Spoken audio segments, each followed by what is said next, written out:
Chat, what's going on, chat? I'm back with another video, man. How y'all doing today, man?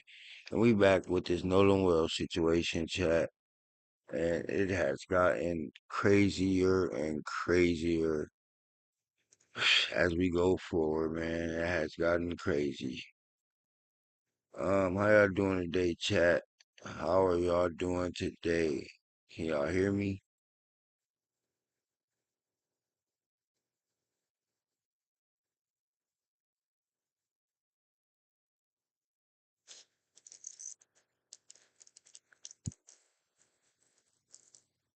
Alright, so I'm gonna let y'all see this right now while I go find the Nolan Wells video. Make sure y'all like, comment, and subscribe. Please like, comment, and subscribe. Please make sure y'all like, comment, and subscribe.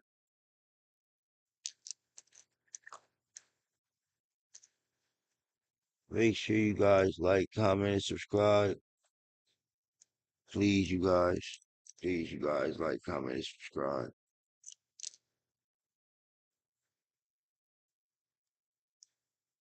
Please, please, please, please.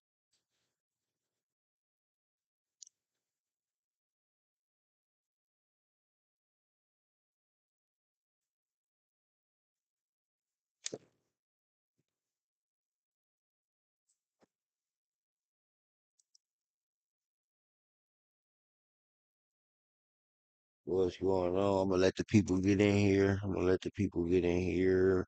Whoever gonna come in here and come mess with your boy, on this good old live stream today. How y'all doing? The good old people. How the good old people doing today?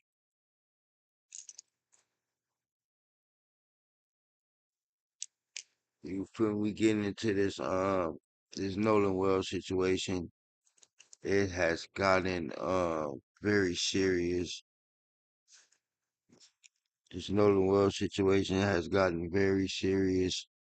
I want to say thank you guys for the love and support that I do get. I really appreciate it, and I genuinely mean that, you guys.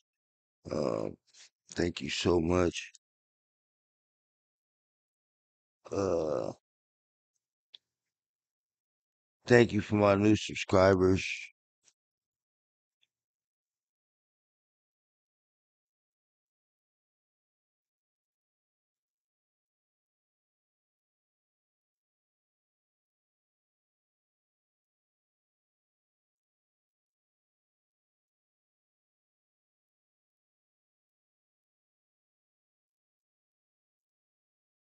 You feel me? I want to say that. Thank you for my new subs, and y'all know we all keep it a buck on here.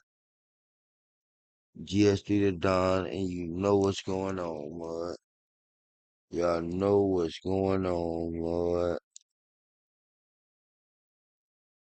You feel me?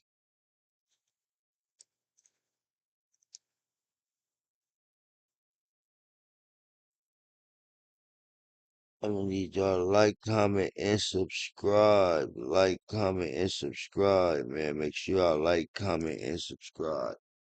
Please, please, can y'all like? I'm trying to find this Nolan Wells situation though.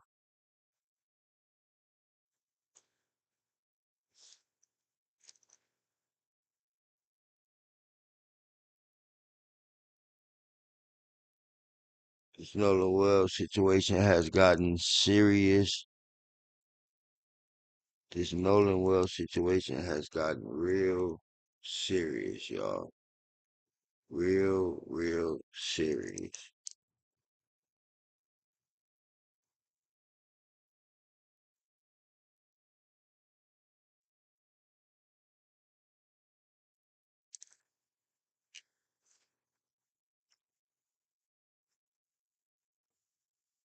So that's what we about to get into. Uh, I hope y'all got on y'all seatbelts. I hope y'all ready for this. Cause, cause it's about to get real. It's about to get real, chat. They said they got some explosive news for us. Um, they said they got some real explosive news for us. So we know it's gonna get real explosive. So we know what that means. It's gonna get real explosive. A bombshell has dropped. A bombshell has dropped. A bombshell has dropped. A bombshell has dropped in the Nolan Wells situation. And they said it went kaboom. They say the bombshell has dropped and it went kaboom.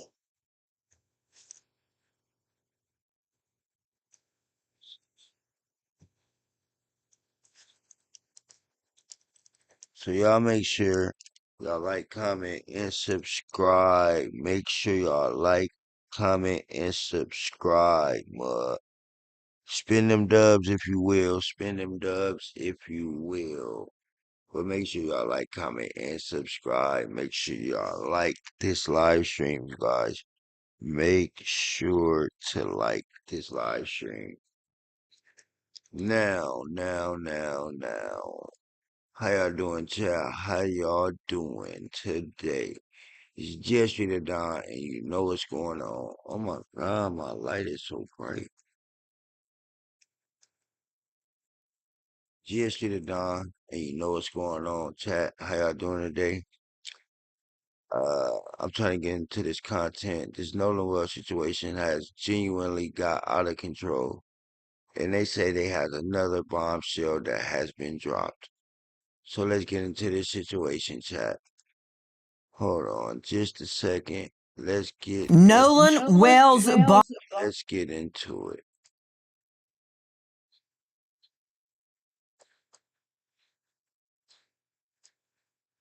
So we are about to get into this. Let's get into it, man. We gotta get into it, man. We can't do it if we don't get into it. Let's get it. Let's go. Let's get it. Let's go. Let's get it. Let's get it.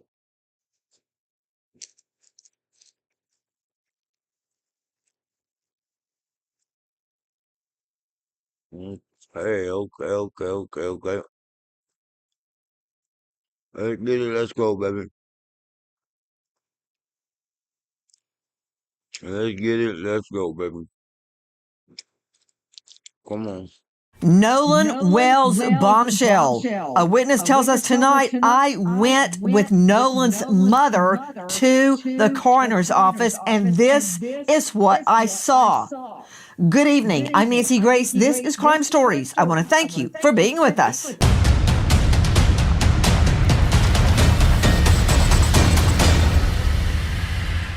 Nolan is dead. Could it be a decompositional change? Could it be something else like blunt force injury? It's hard to say at this point in time. I find it very difficult to believe, Dr. Kendall Crowns, that not one, but two medical examiners cannot figure out why he had deep red subcutaneous markings. Joining us tonight, an all-star panel, but first straight to a special guest, Josh Gill with the Cajun Navy, who, as you know, searched for Nolan's body. Josh, thank you for being with us. The day unfolded when Nolan's body was found very bizarrely. You were there. I'm going to get to... Well, I was hearing about this dude. He part of the people that was like first on the scene, that found Nolan body and things like that. Um, Yeah, man, this guy, yeah. To your trip to the coroner's office along with the family. But I want you to start at the beginning. What happened at the beginning of that day? We believe that Nolan likely died on July the 4th. Let's start with the day that Nolan's body was found and that you ended up at the coroner's office. Start at the beginning. So early that morning, I deployed some resources. I deployed an aircraft, fixed wing Hey, baby. aircraft that wheels up at 0635, as you can see right there from the photographs. I was on my way to the Lake Mars boat Hell launch. yeah. That's where the I Tactical waited for you to Operations say Center was something. I set would have up. cut it off, baby. And I received a phone call. Received that phone call from the sheriff's department that a body had been found. Didn't say who it was. Um, I was probably 15 minutes out from the location. I then received a phone call within minutes after the conversation from the sheriff's office from Nolan's mother, Christine, and she was frantic. Again, her that mother's intuition, she knew what was going on. So I'm meeting at the boat launch. I was there about 15 minutes ahead of time. Had Hold on just conversations with one the moment. sheriff. Hold Yep. on. For those of you just joining us, Yep. Josh Gill is with us. He is the United Cajun Navy Incident Commander in the search for Nolan Wells. You stated that you received a phone call from Nolan's mother, Christine. You said she was frantic. What was she saying? So again, I'm going to paraphrase. She said that they had found him, that they had found a body. My biggest concern at that exact moment was to make sure that she was safe, that she had, a safe way to get there, because it was the beginning of what's more than likely to be the worst day of her life. Again, so Okay, continuing on. hold on. Josh, you got me drinking from the fire hydrant here. Every word you're saying sparks 100 questions. So, Sure. Nolan Wells' mother calls you. Okay, where was she when she called? She was en route to the boat launch as well. We were meeting there Okay. For the search. Okay, had she been told that a body had been found? Yet when she called me, so we had earlier communication, but via text, when she called me, she told me that a body had been found. She had been notified by the sheriff's department. Oh, gosh. No wonder she was frantic. So she calls you. She's just been told by the sheriff a body has been found. She calls you. You're going to the boat launch. What boat launch? Where? That's the Lake Mars boat launch. Why there? So that's where the operation was set up. That's where the search operations, the tactical operations center was there. They had a mobile command unit, and the multiple entities and agencies were basing their operations out of there. So what it is boat launch again. They could launch rather quickly. It's a protected area to launch, and then make that run to Horn Island and the surrounding areas. Okay. So you agreed with her. Did she ask you to meet at the boat launch? Oh, she knew I was going to that boat launch, and she actually asked me that morning, early that morning, where we were going to meet. And I told her, here's the best place. Here's where the operation is beginning. Okay. It was a secured location by sheriff's department, so that's where they were running their operation on. And that's a common practice. Question: do you know why Nolan's mother wanted you to go with her to Horn Island? So we had communication. She called me, literally called me. We had a voice conversation that Sunday morning, about 7 o'clock, 7:30. She had called and asked for some assistance. After that phone call, I asked to memorialize all of our conversations so I could go back and look at information. And that's not What uncommon for kind of families to assistance call did us she and ask us. need? Find my son. There it is. So she asked you to help find her son. That assistance. Okay, got it. Okay, go ahead. Yes. Yeah, so she asked for that assistance, find my son, find Nolan. Started gathering information on who he is, who he was with, where he was. She made it very clear that he was with some friends, that they had been on Horn Island. So then I start launching resources immediately And then Okay, after I hold on launched the right there. resources, I Hold started. on, hold on. Josh, what specifically did she say about him going to Horn Island with friends, if you can recall? So she said that he went to Horn Island with friends. It's July 4th, and Horn Island's a location that's well known and well visited by people partying and hanging out for July 4th. It's a huge boating community, and that was the location where folks congregate and enjoy the 4th. Okay, so she says he went to Horn Island on the 4th with friends. Got it, okay. So you meet at the boat ramp, and when you first saw her, what was her demeanor? So she came to me. She gets out of the vehicle, comes to me, gives me a big hug. Again, it's a mother who her intuition is that her body was just found. So obviously sad. According to what we learned, the moment she gets out of the vehicle, she runs straight to you and is hyperventilating. Absolutely. Absolutely. She came straight to What me. happened? I mean, 20 people.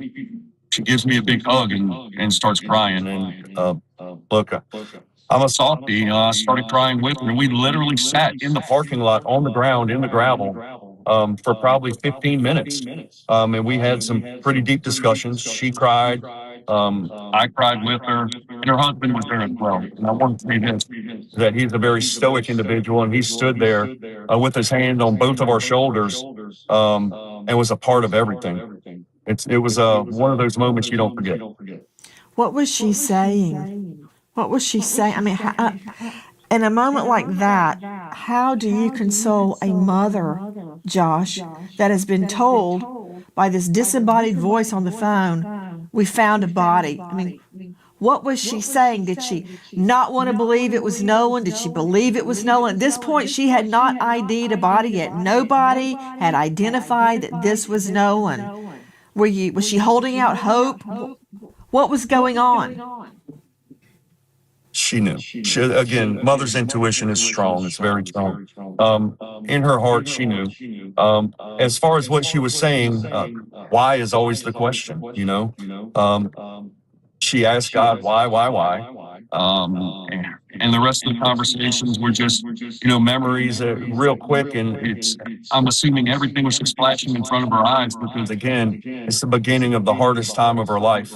I'm losing her son. I was there just to console her and to help anyone I possibly could. What was the dad saying, if anything?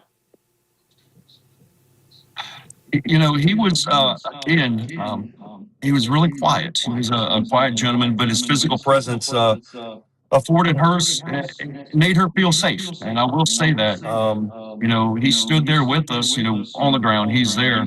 And his presence said a lot. And it meant a lot to his wife, to Miss Christine. And again, that's a tough time for him as well. So she's crying. You state that she knows deep inside that that body is her boy, her son. You start crying. Did you remain standing in the parking lot or did you sit down? No, ma'am. Like I said, when she first came to me, she gave me a big hug, and I wrapped my arms around her, and we sat down.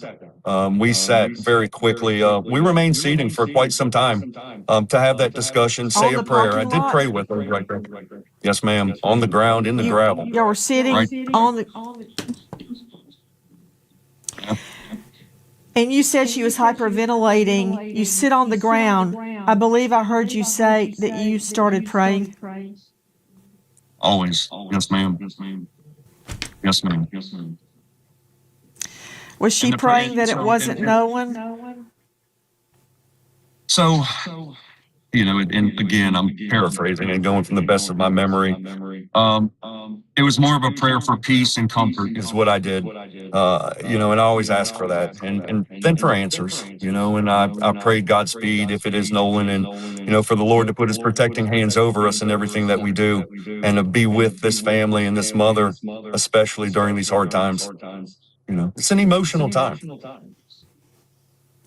I cannot even imagine. I'm trying to get my had around the picture of you and Miss Christine sitting on the ground in a parking lot with her crying after just been told we found a body, and she knows it's Nolan. Oh, sure. I thank God that you were there. I thank God that you and Nolan's dad were there to help her. I don't know how she even stood up. How did you get her to stand up? So it was about 15 minutes we were there on the ground, and a couple times the sheriff came up and he saw what was going on, and the sheriff's staff, and they understood that it was one of those moments where we need some space. She finally, and I hate to say she called her composure because it was an emotional time for me as well as the father, and we stood up and the sheriff came over and, he started Did you discussing what the help her up? process would be. Yes, ma'am. Absolutely. I don't know Yes. how she even stood up.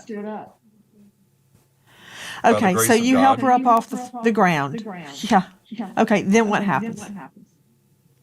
So a family and friends started to arrive, and the security let them in, and the sheriff came up, and the sheriff again, um, he had to help deliver that news, that a body was found and do his formal, and I hate to say notification because at this point he didn't say if it was Nolan or not, but he explained that a body was found and where they would be bringing that body to. Um, and from there, the family gathered, and it was, I'd say, a matter of 15, 20 minutes maybe. We were then escorted. Christine asked me to accompany them to the coroner's office, which I was extremely honored to do so. And then the sheriff's department escorted us to that coroner's office. Can I ask you something, Josh? When the sheriff came over, was it the sheriff or a deputy sheriff? It was the sheriff. The sheriff. He was. He comes over Yes, ma'am. and formally tells her what she was already told on the phone. A body has been found. Had the body already been taken to the coroner's office? It was en route. So he was en route to the coroner's office, and he told us, he told Christine, here's what's going on. Here's where you need to go for further information. And again, extremely professional, extremely polite. And the biggest word I can use was he was compassionate. His staff was extremely compassionate. I can't take that How away was from him. she at that moment? Was she just numb? Did she ask questions, or did she just stand there and take it? What was her response to the sheriff coming over face to face telling her we found a body? Because, a lot of times, you know this from all of the bodies that you have helped recover. Guys, joining me is Josh Gill. He's our special guest tonight with the United Cajun Navy. He's the incident commander, and he was in on the search for Nolan from the beginning, and he went to the coroner's office along with the family, along with the mother and the father. So when the sheriff was, I guess, formally delivering this to her, a lot of people, when they hear it on the phone, they don't want to believe it. I didn't when it happened to me. I thought, did I get that wrong? So he comes up and tells her to her face, and there's no way to mistake what he's saying. He's right there in front of her. How did Miss Christine respond? Just as any parent would respond. Tears, shock, disbelief, I think are some good words. But again, I don't want to take away from the compassion and the professionalism of the sheriff's department at that point. And there were more people coming up, right? And at that point, the sheriff had conversation with the mother again, and the family, and just explained the process on what was going to happen next as far as where Nolan was going, and then moving from there. But I do want to add that, during these conversations, I reiterated to the mother and, Mr. Elmore, that Nolan will be treated with the utmost dignity and respect through the process. I wanted to explain that because that's something that parents always need to hear.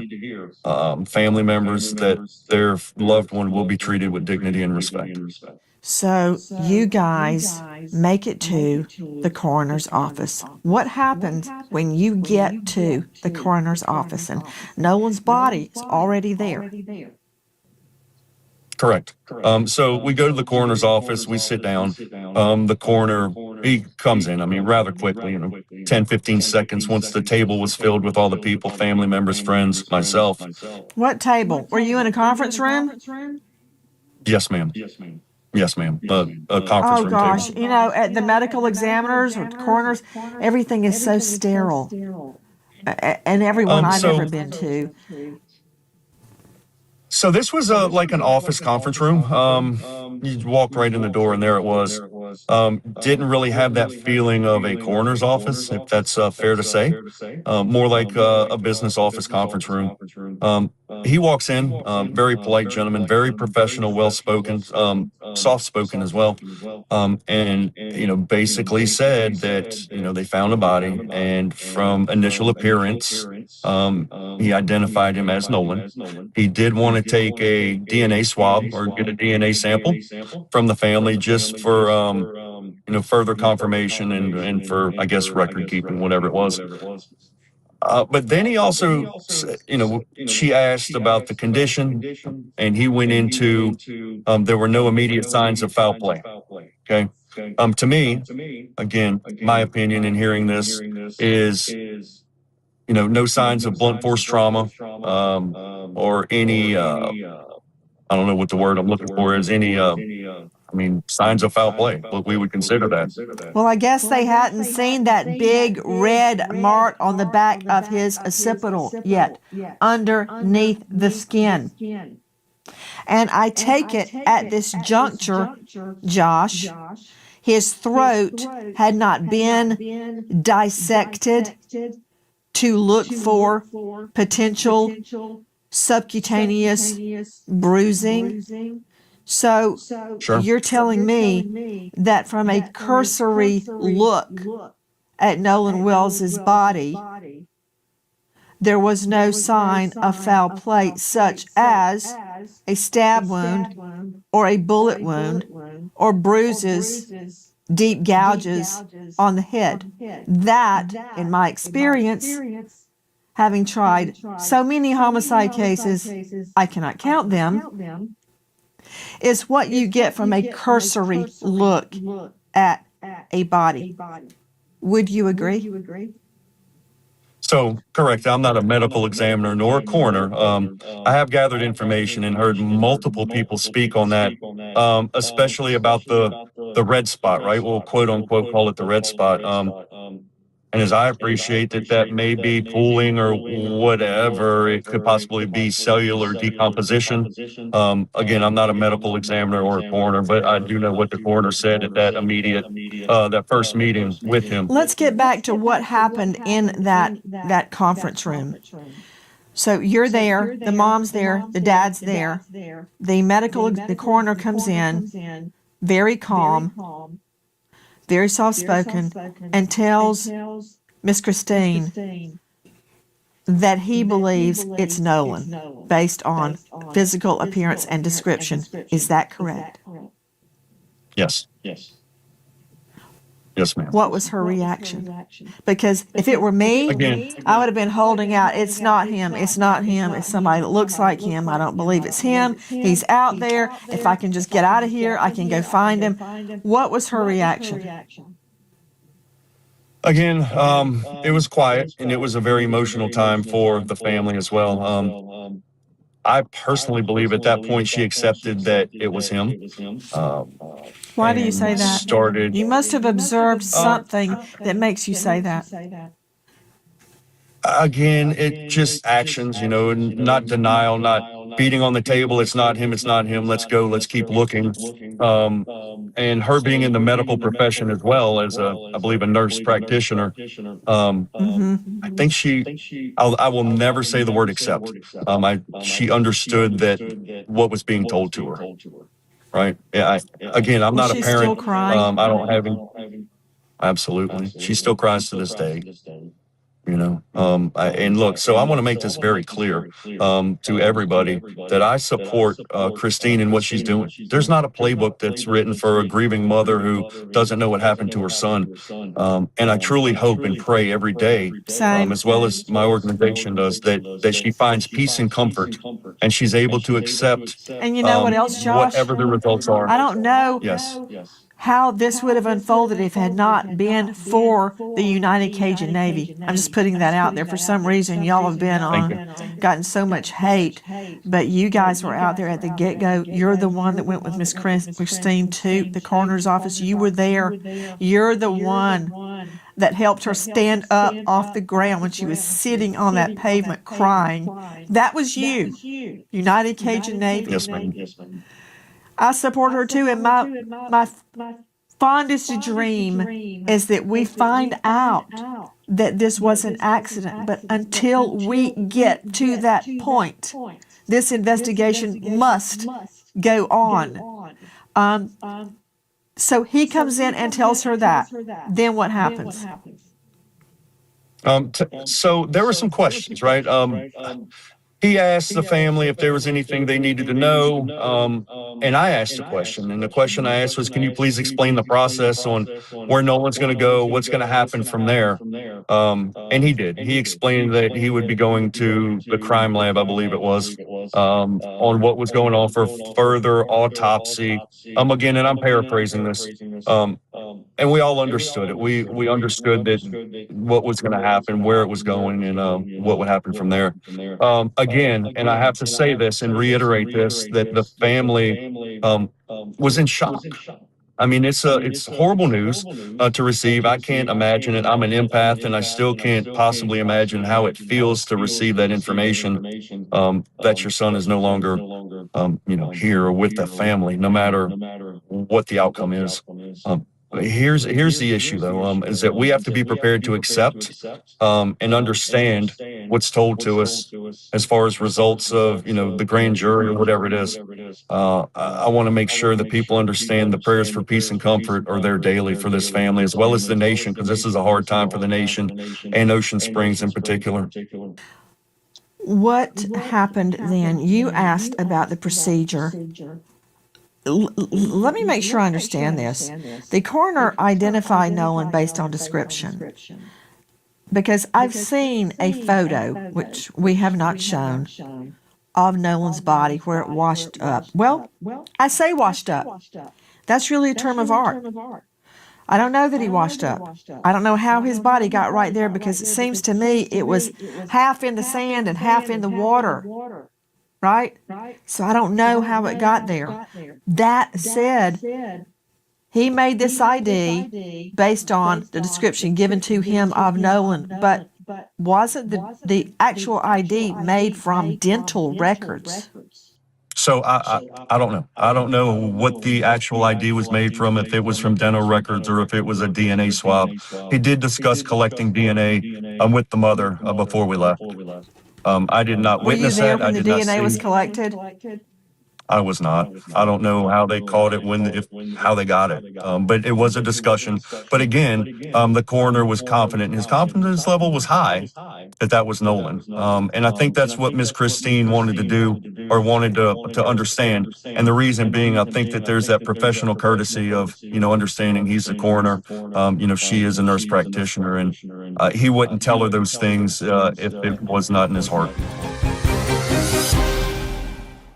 Attention homeowners, Nancy Grace here. Scammers are using AI, just a signature. Make out title our promo code Nancy, Nancy, at HomeTitleLock.com to get a free FREE title history report, plus a free trial of the $1 Million Triple Lock protection. That's HomeTitleLock.com, promo code Nancy.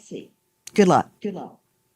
Let me understand, as I move forward in the questioning of Josh Gill, Incident Commander, United Cajun Navy, with Miss Christine Nolan's mother at the time she was taken to the coroner's office. Dave Mack, Crime Stories investigative reporter, very quickly, wasn't Nolan identified through dental records? That's a yes, no, please. Yes, ma'am. He was identified with dental records. To Jeff Gentry joining us. Jeff, thank you for waiting so patiently. Forensic certified bloodstain pattern analyst, crime scene analyst, death investigator, author of Forensic Science. Jeff, why did they have to use dental records to identify Nolan Wells's body? Nancy, usually dental records are used when other forms of identification cannot be utilized. So the first thing that we always try to do is to visually identify somebody. And if you have family there or friends or an ID, something to reference to visually identify the person, then that is the first step. So just getting a general idea of who they are. Then you want to move to a scientific form of identification.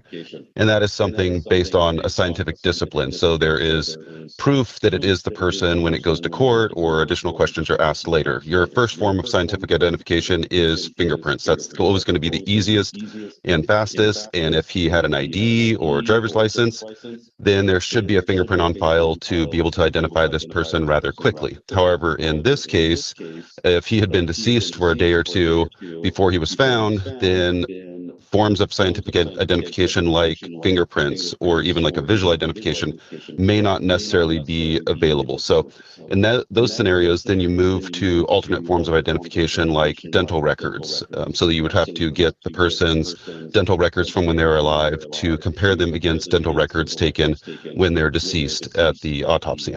The last form of identification that's used, which is the most expensive and most time consuming, would be DNA.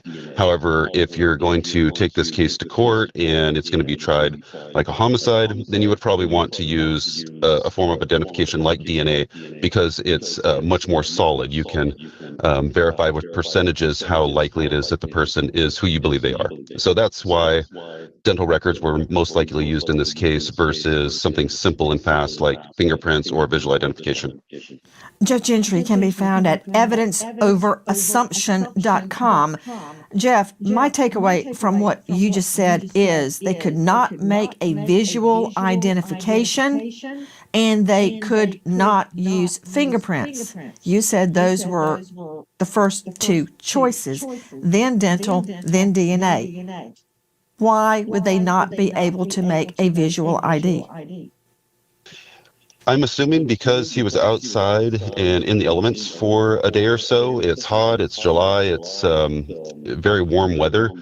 However, in most cases where I have seen drownings where the person is underwater for a period of time, their body is pretty well preserved. Unless we're talking about like multiple days, weeks that this person is underwater, usually the water is cooler temperature. And if that person is face down in the water or completely submerged, their body is pretty well preserved until they surface. Usually a body after a couple of days surfaces. So I'm really surprised that he was on the shore. I've never personally investigated a drowning case where a person just ends up on the shore, especially if there's not a strong current or waves. Usually in bodies of water, the person will stay in pretty much the location where they go underwater if it's witnessed. They don't usually move around much after they have submerged or gone underwater. So to me, it's very concerning that he was on the shore or that his body surfaced that quickly. But that's what I am guessing is why they couldn't do an immediate visual identification with the family or even fingerprints. So I would really like to know more about the condition of the body. That's what I am assessing as a death investigator when I respond to a scene. So there should be a death investigation report from a death investigator who has experience looking at bodies and has experience examining these type of things to show exactly what his condition was when he was found. And if the body is decomposed more than what you would normally expect in a drowning case, that should be a big red flag. That's something that you definitely need to look into further. So you're saying, let me follow up on what you just said. You find it odd that he was quasi on the shore. You also stated that location where the body is found is typically where they went under. You also said that the body must have been too decomposed to make a facial ID. I did not hear an explanation as to why fingerprint ID was impossible. Fingerprint identification would be impossible if the hands were dried out to an extent where they can't be fingerprinted. Sometimes people that are underwater, or if the hands are underwater, the skin, just like if you're in the bathtub for a prolonged period of time, the skin ends up looking the same way. It just gets kind of wrinkled, and it's very hard to get a usable or workable fingerprint in those scenarios. So one scenario would be the body is too decomposed to get a fingerprint or a visual identification. And then the alternate scenario is the body or the hands were exposed to the water too long to where they just are not able to get a good workable print. So those are the different possibilities. But again, his position at the edge of the bank or partially in the water, that's really concerning because there's tons of people around that area. If he was in that position or on the shore decomposing for a day or so, why did nobody see him? Those would be my type of questions that I would ask if I were a death investigator responding to this scene. Jeff, I'm looking right now at the photo of his body. And it's about, the beach is flat, and I would say it's about 3 to 4 feet from where there's nothing but sand, no water. It looks like it's just as the water is starting, like you could walk in it very easily and your ankles may not even get wet. He's not out in the water at all. He's on the beach and on wet sand. That's the way to put it. It's wet sand. He's not out in the water, Jeff Gentry. What does that mean, if anything? That's really abnormal. I would have a ton of questions in that case. I would wonder if there's no waves, no strong current, why is that body up on a shore? How did it get there? And just like when we're looking at blood evidence or other forms of evidence, if something is in a certain position within a scene, you have to question how it got there. I've investigated a lot of deaths, bodies in canals, rivers, lakes, large bodies of water, never really near the ocean to where you would expect somebody to wash up to shore. But in these cases, even though there's strong current, waves, large bodies of water, I've never really seen bodies up on a shore, especially up out of the water enough to where they could decompose significantly to where they can't be identified or can't be fingerprinted. So that would be a very big question that I would have in this case is, with the absence of waves, with the absence of a strong current, how in the world did this 19-year-old man end up on shore out of the water?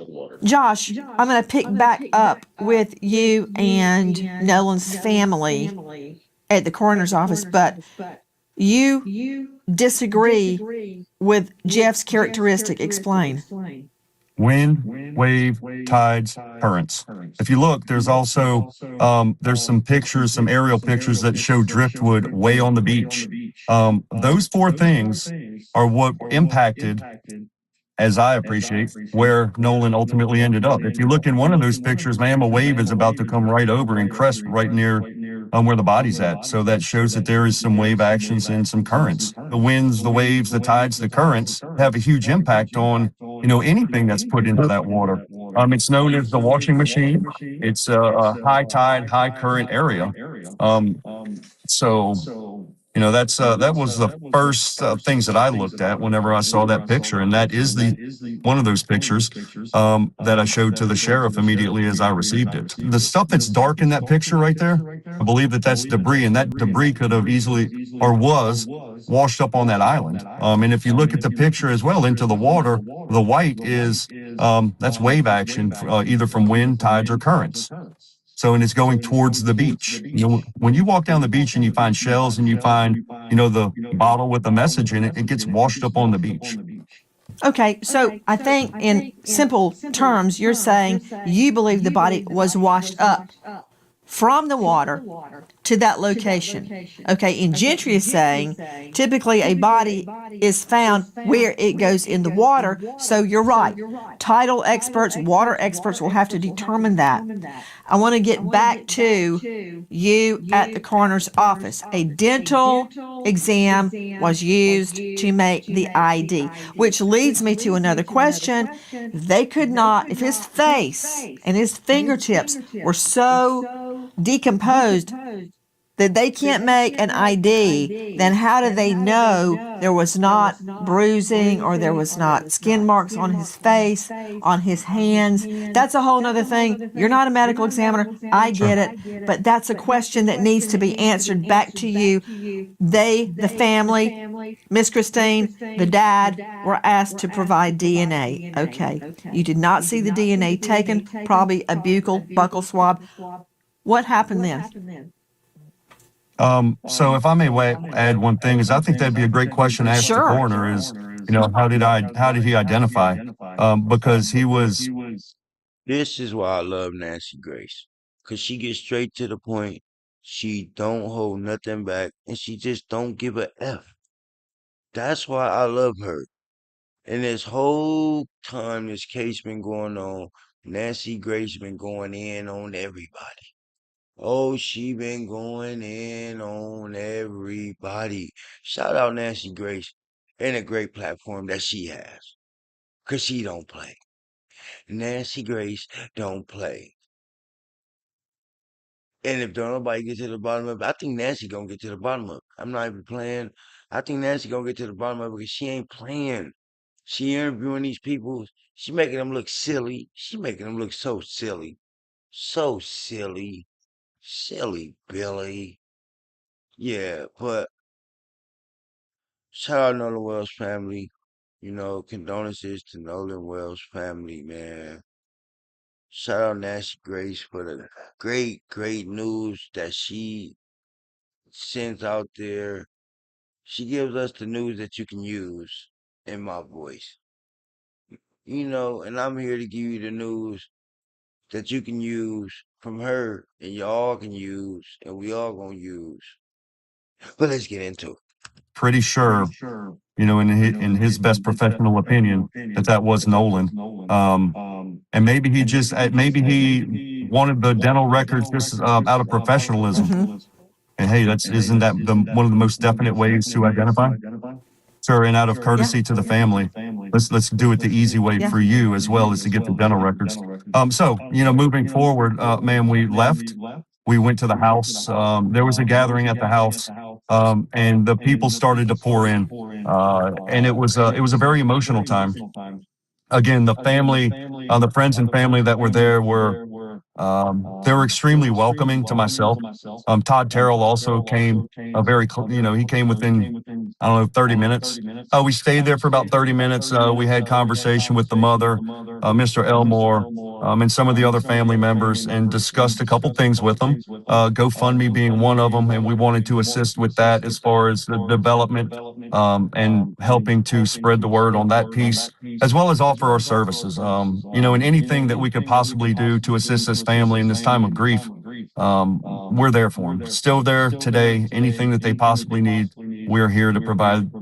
If it's a shoulder to cry on, we're there. If she wants to get in an airplane or if she wants to get in a boat and go back out to Horn Island, we're there. We got it for her. She's been offered those services. We just want her to know and the family to know that we're there. We're 110% supportive because, again, there's no playbook on how to grieve the loss of a child. Hi, guys. Nancy Grace here. Every day, living expenses keep climbing higher and higher.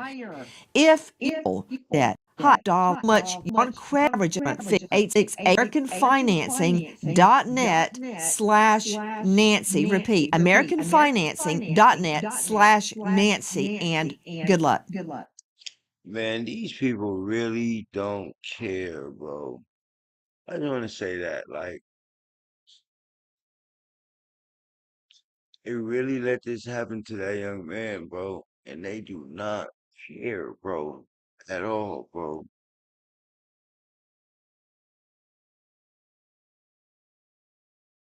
And oh, this is crazy, bro. This is crazy, bro. Like, shit make me want to pull my hair out. Just, ugh, why are people like this in this world?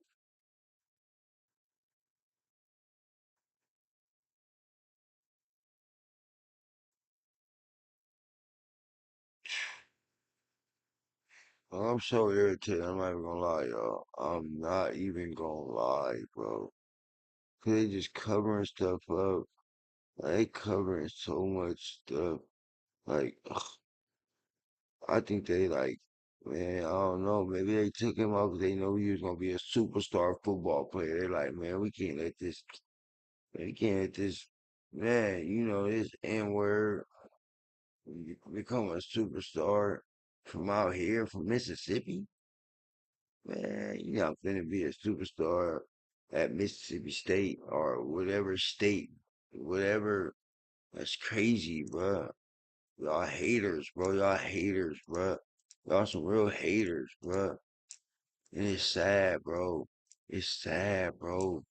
Y'all hated on that young black man, bro. I'm telling you, I think this probably was about some football stuff, probably. I'm telling you, because he looked like he was great, bruh. That's crazy, bruh. Josh, at that time when you were at Nolan's home after leaving the coroner's office with the family, was there any concern that there had been foul play? Um, it really didn't come up. It just didn't come up. I think that whole grieving process and it hit her hard when they got back to the house. At what point did potential foul play or the thoughts of foul play or the accusations come into mind? I don't know.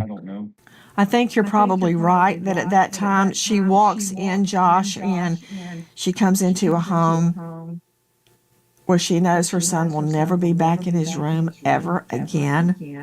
And when you see all the relatives and neighbors come in, it gets real. It's real. It does. And the pictures of It's Nolan are extremely still real. out. I mean, all the Yep. family photos are there, and I don't know when it hits you that that's all you have going forward. That's it. Photos and memories. Photos and memories. So, ma'am, if I can Question. say one thing, Please I, do. I hear, so I hear the emotion in your voice, right? I can hear it in your voice, and that's a sympathetic emotion for that mother, knowing that she has at that point when she walked through that door, it became real, and it became the hardest day, the beginning of the hardest time of her life. Um, Again, that's I pray every day for the peace and comfort. But ma'am, seeing that coming from you, and understanding the emotion behind it and what this lady's going through and what this family's going through and what the community's going through, it's very important. It's important to know that there's a lot of people that are extremely upset and they lost a community member who was loved and cherished. So, it's a tough time for everybody. Josh, did you speak with Nolan's mother again after that day Yes, ma'am.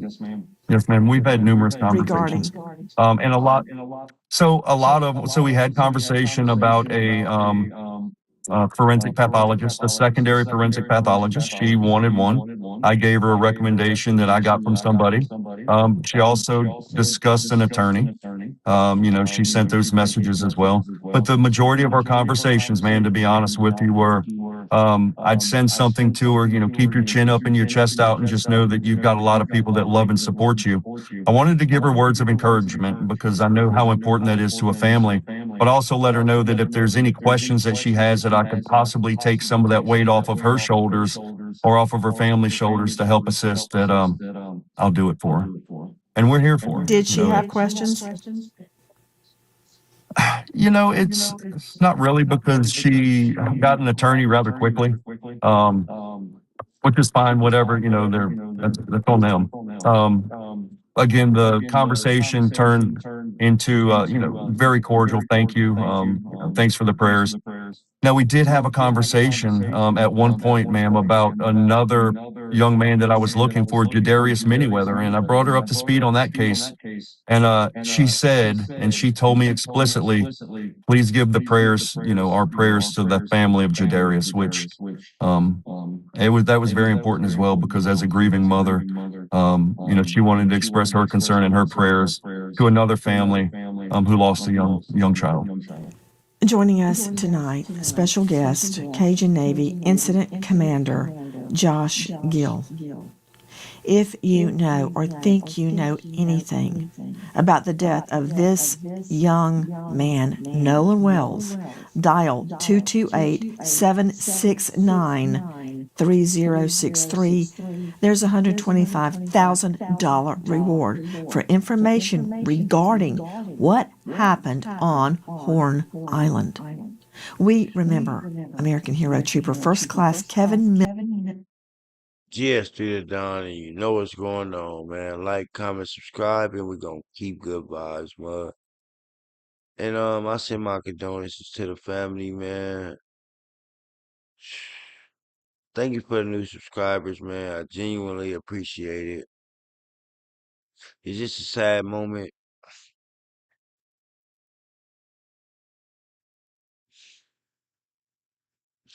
Times are not getting better for black people, bro.